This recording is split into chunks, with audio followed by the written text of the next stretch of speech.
Honestly, I'm trying to stay focused.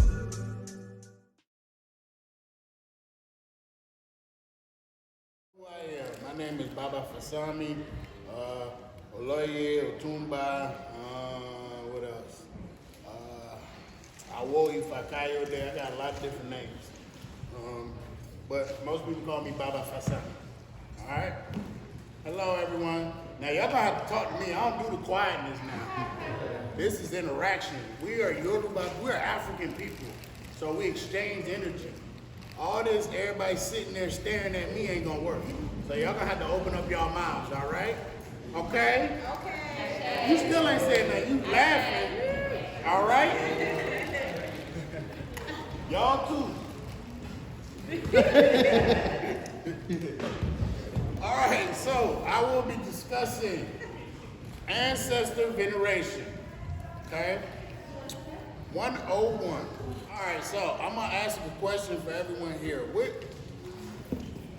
What is your belief? What does ancestors veneration mean to you?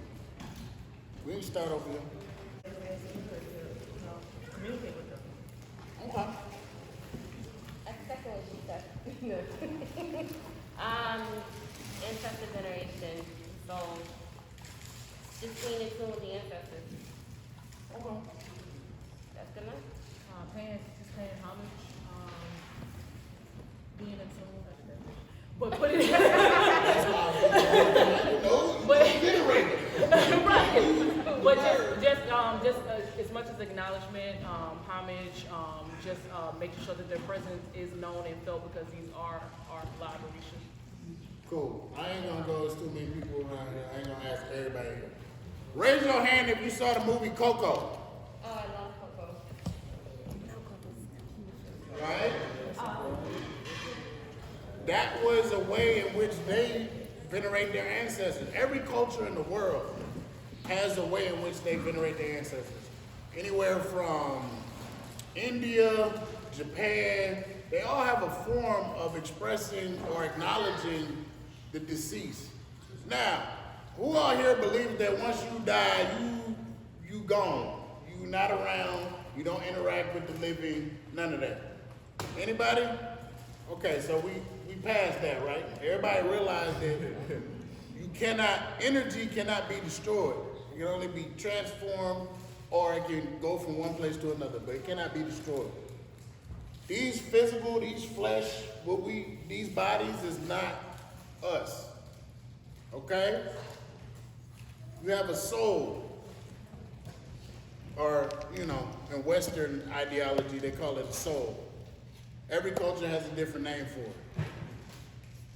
Now, my background is in Yoruba culture, which is from southwest Nigeria. Okay, the Yoruba people. Now, I learned about different cultures and how they honor their dead in different ways in which they do it. Why? Because it's important. Now, I'll take, for example, in Yoruba culture, they don't toot. And I'm talking about ancient. I'm not talking about right now because things change as you go along. But traditionally, your ancestors are buried under your house. Literally, under your house. Why do you think that is? Anybody? You can raise your hand. Anybody got an idea why they actually bury their dead under the house? Nobody? Because they're not gone. They're not in this physical form anymore, but that doesn't mean that they're not there watching out for you, helping you out. But more importantly, just because you've lost the physical does not mean that you do not interact with your loved ones. And so traditionally, they bury them under the ground. Not only that, but the doorway is usually short. So that why? You have to bow. Without even thinking about it, you have to bow and honor those ancestors who are presiding underneath. And not only that, but if you think about it, and we talk about ancestor veneration, we talk about, we stand on the shoulders of those who came before us.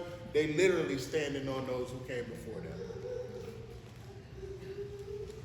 It's a way in which they honor their ancestors without even having to think about it. Anything that goes on within those walls of that home, the ancestors are present.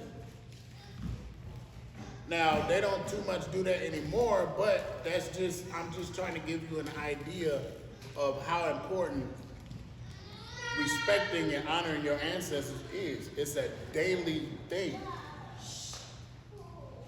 Just because your grandma might not be here physically does not mean she's floating somewhere up in space. She's right there.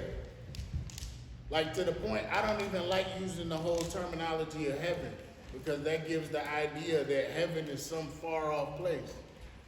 Yorubas believe there's the seen and the unseen. Just beyond that view where you can't see, that's heaven. It's not that far away. It's not so, mystical and spooky. But they interact with you daily. There are certain ways in which we honor and respect and elevate our ancestors. Okay? One of the first ways is to just build an altar. By that, you just take a little table, something like this, put a white cloth over it. If you got pictures of the deceased, you put them on there. You put a white candle, some fresh water. Some people put flowers, you put white flowers, or if you know your grandmothers or whoever it is that's deceased, if you know their favorite flower, you put that on there. Food, things that they ate, things of that nature. Because everything carries energy. When you put a plate of food on there, and you actually come back and you look at that food, it looks different. For those of you who actually have altars already, the food look different, right? It looks stale, it looks different. The color's different. Something didn't happen to it. That's them. And I'll reference Coco again. If you notice, when the ancestors come, they take the food, but they're taking the essence. They're not physically taking the food, they're taking the essence, and they take it back to heaven, right? Such a good movie. I love that movie. Because it's such a good example. Some people, everybody got different names, but theirs was the ofrenda, Now, we don't take it to the point where if your picture's not on there, something bad gonna happen, but, you get the idea. And the point of not remembering, that's another thing. That plays an important part too. It's always good to remember those who come before you. If you don't know, it's good to find out. Not even for them, it's for you. You're here. They already, they've been through the ringer. They chilling. Well, I ain't gonna say they chilling, but they working hard to help you. This is what Yoruba call heaven is home. Earth is a marketplace. You come here to shop. And by shopping, we mean values, character. We're not talking about physical things like houses, cars, things of that nature. We're talking about character, how you are as a human being. Has everyone here heard the terminology up above, so below? As in heaven, so shall it be on earth. These are African spirituality or African ideologies. It's craziness going on in heaven too, but it's important for us to really become the best people that we can be. And what I mean by that, as long as you're trying to be better than you were yesterday, tomorrow, then you'll be all right. If you strive for that every day, you'll be all right. Character is very important in any society, really. Your character, how you carry yourself. What do you do when you think no one's watching?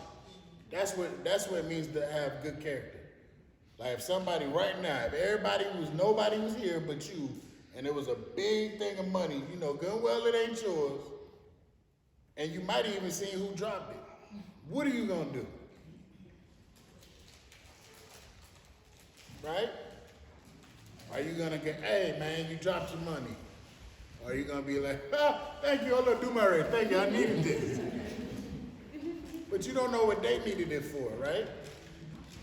Anything, it could have been anything. That could have been their last, that could have been ransom money. You don't know. Somebody's life could be at stake. You don't know. So it's important. Character is very important. And that's one of the ways that you honor your ancestors. Because some of your ancestors, mine included, not all of them had great character. So sometimes you have to repay or you have to deal with debt. Just because of the blood that runs through your veins. It ain't fair, but neither is life. That's just something that you got to deal with.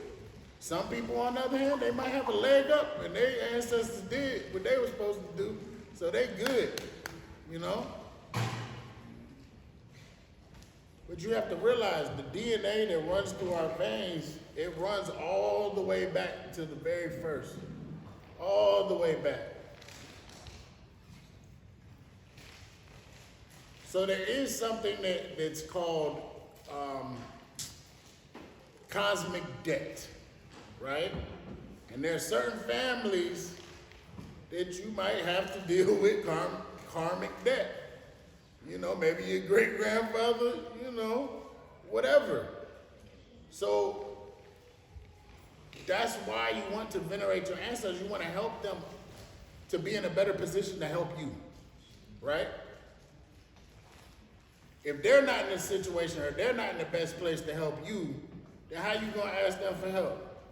It's like if you ask somebody for $20 and they need $20. I ain't got it either.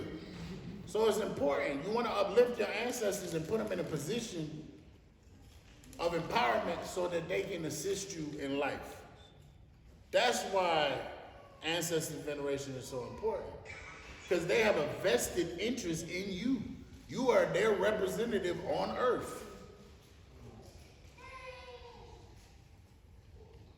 They always watching. And I know sometimes they're like, you're doing it again. We helped them the last time. We helped you the last time, and now you're going to turn around and try it again. All right, now we just got to let it happen because you ain't going to learn. Because a lot of times you think you might have skated by on your own. That was them. You ain't had nothing to do with that at all. Ogunye. But yeah, so it's important that we honor our ancestors and venerate them. But we also have to understand, once again, like I said, not all ancestors were good. There's some, I say this all the time, human beings are some funny creatures. Not all of them are great. So it's important to, when you are calling on these ancestors, you call on the ones of light and progress. Because you don't want to be calling on the ones that, you know, I don't want to go into details, but you know your family. Everybody got at least one. So you not always want to call on those ancestors, so you want to make sure that you call on the ones of light and progress. So it's important that, you know, while you're on this earth, that you do the work for them, because they're definitely working for you. It's reciprocity. You know, sometimes you might have to do, okay, I'll give you a prime example. You might have learned about the culture and now you're in the culture, but nobody else in your family is part of the culture. But as you go along, you'll start to see slowly they'll take an interest. You ain't got to say nothing. They'll see through your life. If you doing your character, go back to the character. They see your character and the goodness and great things going on in your life. Oh, they're going to take notice. They're like, what's she doing over there? I seen her with them crystals. And talking about these Orisha things. And let me check it. Let me see what they're talking about. And slowly, That's a part of, ancestor veneration. All it takes is one person in the family, and then you'll gradually see the other one start gravitating towards it and things of that nature. So it's important for us to realize how our ancestors play a role in our daily lives. I know I've heard some people say, "Oh, you don't take certain things to the ancestors." Bullshit. I talk to my grandma just like if she was here right now. I go to my ancestors and I'm like, "Grandma, I don't know what I'm gonna do, Grandma. Like, I'm stressing. I need to know. I need answers. What's going on? Talk to me. Call on them. Challenge them. Be like, look, damn, I done gave you this, and this. And I changed my behavior." See, that's the key word right there. You can't do the same thing, expect a different outcome. Sometimes the ball is you correcting your behavior. No matter how many chickens you kill, sacrifice, whatever, sometimes the behavior is the sacrifice. And as long as you learn that, then that's when you empower your ancestors and any cosmic force to be able to step in for you.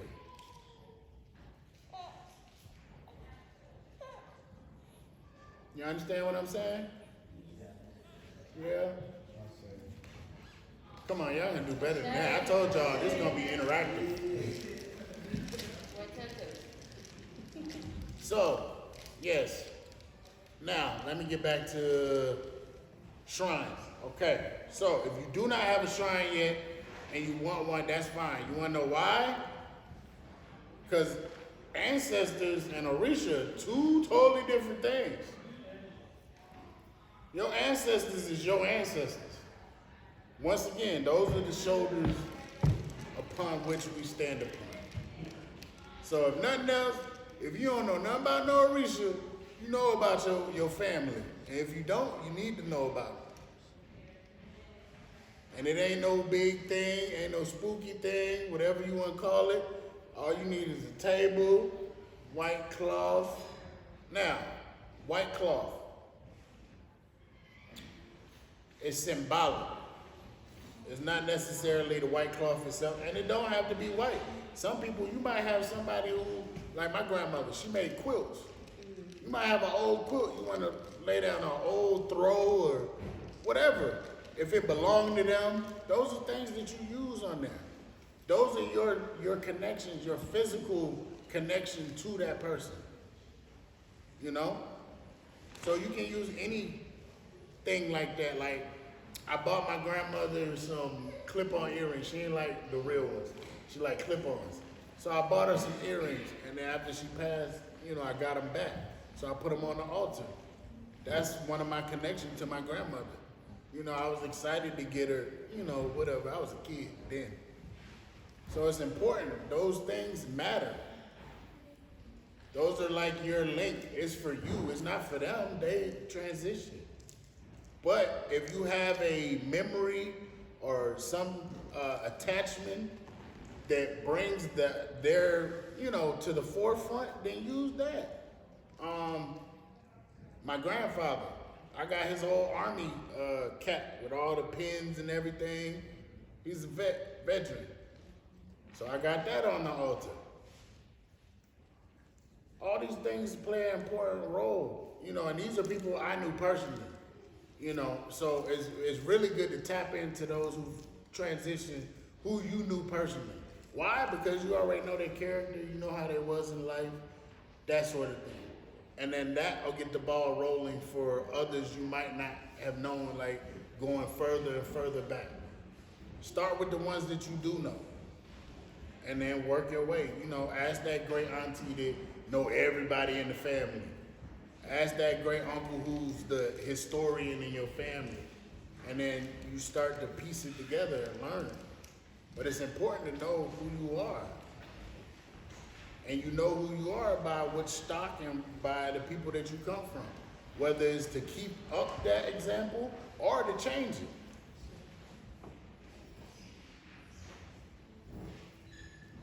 Now, does anyone have any questions? Anybody? I have a question. Uh-huh. So, when it comes to our ancestors, would you say that the ones that, because it's like you kind of sort of don't want to necessarily leave any ancestor out because they all live through you, in a sense.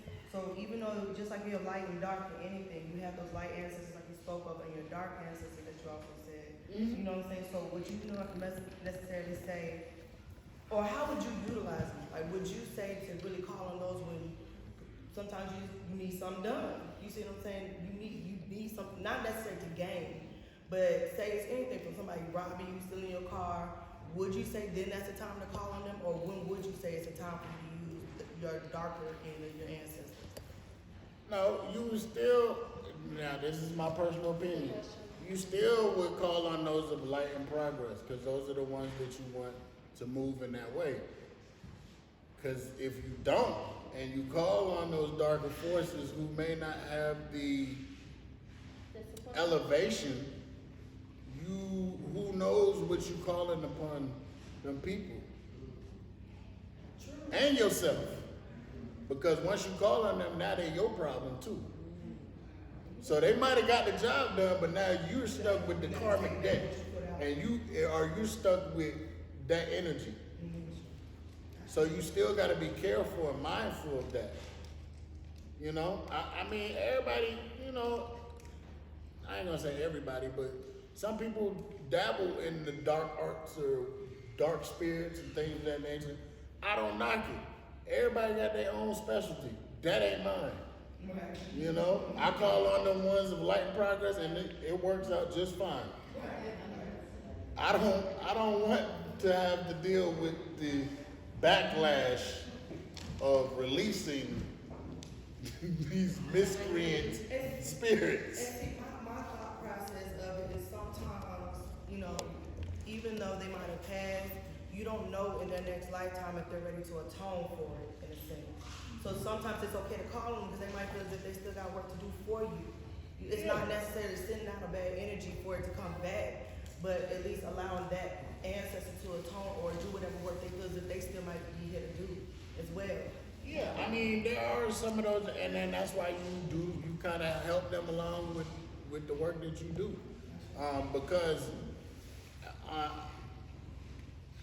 Because of the DNA and the linkage, if you do good, we all do good.